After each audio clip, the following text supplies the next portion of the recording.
చిన్న ఇరికిళ్ళు ఇస్తారు మన కదండి. విశాలమైన ఇల్లు ఇచ్చేది ఎవరు? దేవుడు. దేనికి? ఆత్మకి, శరీరానికి కాదు. ఈ శరీరం కూడా మారిపోతుందిగా. అక్కడ కావాలి శాశ్వతమైన నివాస స్థలం.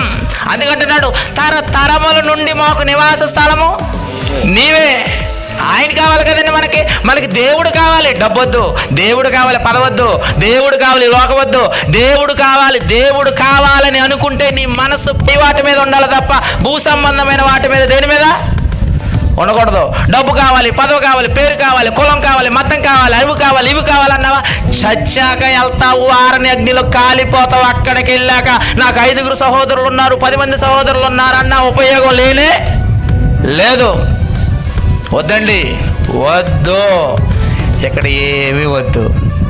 ఆయుష్కాలం ఉన్నంత వరకు దేవునికి లోబడి దేవుని పని చేసి బ్రతుకుదాం. చచ్చిపోయాక శాశ్వతమైన లోకాన్ని స్వతంత్రించుకుందాం.